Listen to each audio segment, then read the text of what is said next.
በዚህ ውድድር ምክንያት ህይወትህ እስከ መጨረሻው ሊያልፍ ይችላል። አሊያም ደግሞ በአንድ ጊዜ ናጠጣ ሀብታም ልትሆን ትችላለህ። ምናልባትም አካል ጉዳተኛና የማይሽር ጠባሳ ያለበት ሰው ወይ ደግሞ ስለ ድህነት ድጋሚ መጨነቅ የማይኖርበት ወጣት ባለሀብት። ፎርሙላ 1 ወይም F1 በሚል ስሙ የምናውቀው የመኪና ውድድር በዓለም ላይ ፍጥነትን መሰረት ያደረገ ቴክኖሎጂንና የአሽከርካሪ ምርጥ ችሎታን በአንድ ላይ ያጣመረ እጅግ ከፍተኛ ረብጣ ገንዘብ የሚታፈስበት የምን ጊዜም የመኪና ውድድር ነው። ውድድሩ ብዙውን ጊዜ ከመጋቢት እስከ ህዳር የሚቆይ የጊዜ ሰሌዳ ያለው ሲሆን ለምሳሌ የዘንድሮው የ2025 F1 ውድድር ማርች ላይ በባህሬን ግራንድ ፕሪክስ ጅማሮን አድርጎ ህዳር ላይ በአቡዳቢ ግራንድ ፕሪክስ የሚጠናቀቅ ይሆናል። በነገራችን ላይ ይህን ቪዲዮ ያዘጋጅላችሁ ዋልታ ጂፒኤስ ሲሆን እንቅልፍ ከማጣትም ሆነ ከመኪና ስርቆት የሚገላግላችሁን የጂፒኤስ ቴክኖሎጂን ዛሬ ነገ ሳትሉ ከታች ባለው ስልክ ቁጥር በመደወል አስቀጥሙ።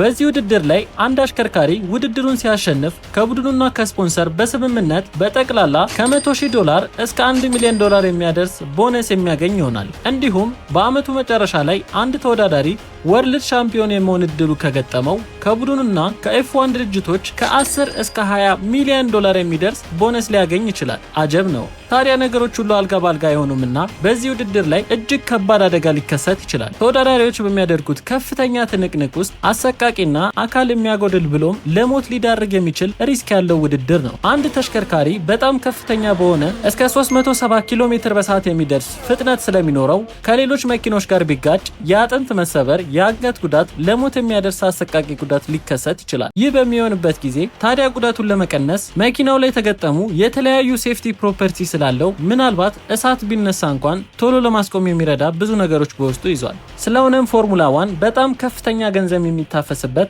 ሪስክ ያለው የስፖርት አይነት ሆኖ እናገኘዋለን። እድሉን ብታገኙ ሪስኩን ወስዳችሁ በዚህ ውድድር ላይ ትሳተፉ ነበር? ሐሳባችሁን ኮሜንት ላይ ጻፉልን። እንደዚህ አይነት መረጃ እንዲደርሳችሁ ፎሎ ማድረግ አትርሱ።